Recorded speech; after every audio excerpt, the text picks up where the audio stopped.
जय हिंद साथियों। सेना भर्ती की तैयारी करने वाले युवाओं सहित देश भर के लोगों के लिए एक तरफ उत्तराखंड के अल्मोड़ा का रहने वाला प्रदीप मेहरा उसके संघर्ष के चलते इन दिनों चर्चा का विषय बना हुआ है। आपने देख ही लिया होगा क्योंकि प्रदीप का यह वीडियो सोशल मीडिया पर बड़ी तेजी से वायरल हुआ है, जिसे देखने के बाद युवाओं में सेना भर्ती को लेकर एक अलग ही जोश देखने को मिला।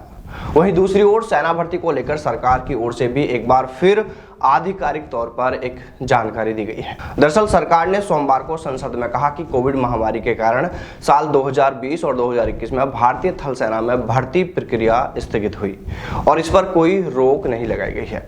देखिए साथियों, यहाँ पर इस बात को बिल्कुल साफ कर दिया गया है कि सेना भर्ती पर रोक नहीं लगाई गई है, बल्कि कोविड के चलते भर्ती प्रक्रिया को स्थगित किया गया है।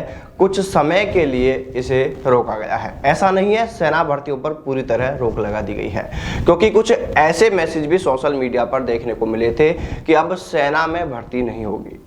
तो देखिए साथियों, यहाँ पर यह बात बिल्कुल क्लियर कर दी गई है कि भर्तियों पर रोक नहीं लगाई गई है। भर्तियां सिर्फ कोरोना के चलते स्थगित की गई हैं। दरअसल रक्षा राज्य मंत्री अजय भट्ट ने राज्यसभा में प्रश्नकाल के दौरान पूरक सवालों के जवाब में यह जानकारी दी है। उन्होंने कहा कि कोविड महामारी का प्रकोप कम हुआ है, लेकिन यह अभी पूरी तरह से खत्म नहीं हुआ है। कोविड महामारी के चलते पिछले 2 सालों से थल सेना में भर्ती रैलियों का आयोजन भी नहीं हो पाया है।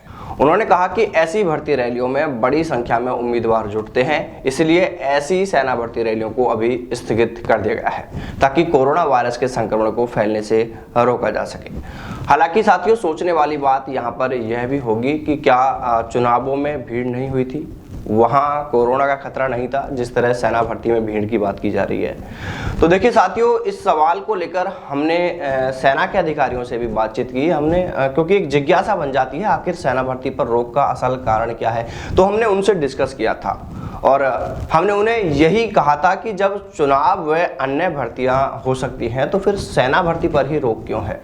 तो देखिए साथियों, तब उन्होंने हमें यह कहा था कि सेना बिल्कुल भी कोरोना का खतरा मोल नहीं लेना चाहती है, क्योंकि अगर सेना भर्ती के दौरान सैनिकों में यह संक्रमण फैल जाता है तो यह सेना और देश के लिए बहुत बड़ी परेशानी का कारण बन सकता है। इसलिए सेना बिल्कुल भी किसी भी स्तर पर कोई जोखिम नहीं लेना चाहती है। इसी कारण से भर्तियों पर रोक है। और देखिए साथियों, यहाँ पर हम यह भी क्लियर करना चाहेंगे कि हम यह बिल्कुल नहीं कह रहे कि जो कारण हमें बताया गया है सेना भर्तियों को स्थगित करने का वह बिल्कुल सही है, क्योंकि कारण कुछ और भी हो सकता है। वहीं रक्षा बलों में भर्ती के संबंध में रक्षा मंत्री राजनाथ सिंह ने भी एक प्रश्न के लिखित जवाब में कहा है कि कोविड महामारी के कारण थल सेना में भर्ती प्रक्रिया निलंबित कर दी गई है। उन्होंने कहा कि वर्ष 2018-19 और 2019-20 में भारतीय थल सेना में क्रमशः 53,431 और 80,572 पदों पर भर्तियां की गई। वहीं 2020-21 और 21-22 में भारतीय नौसेना में क्रमशः 2772 और 5547 कर्मियों की भर्ती की गई। इसी प्रकार वायुसेना को लेकर जानकारी दी गई है, जिसमें बताया कि 2020-21 और 21-22 में क्रमशः 8,423 और 4,609 कर्मियों की भर्ती की गई। देखिए साथियों, सेना भर्ती को लेकर वास्तविक स्थिति क्या है यह अभी तक साफ नहीं है और इस संबंध में अभी रक्षा मंत्रालय के अलावा शायद किसी के भी पास कोई जानकारी नहीं है।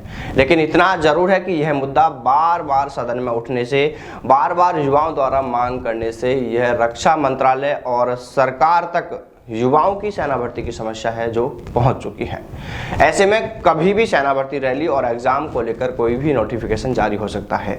इसलिए आप सभी युवा अपनी तैयारियों में जुटे रहें, ताकि जैसे ही भर्ती को लेकर अनाउंसमेंट हो या जैसे ही भर्ती और एग्जाम हो तो आप वहां पर अपनी मेहनत के अनुसार अच्छा परफॉर्मेंस कर सकें। तो चलिए साथियों, फिर मिलते हैं सेना भर्ती से जुड़ी किसी नई अपडेट के साथ। तब तक सावधान रहें, दलालों से दूर रहें, अपना और अपनों का ख्याल रखें।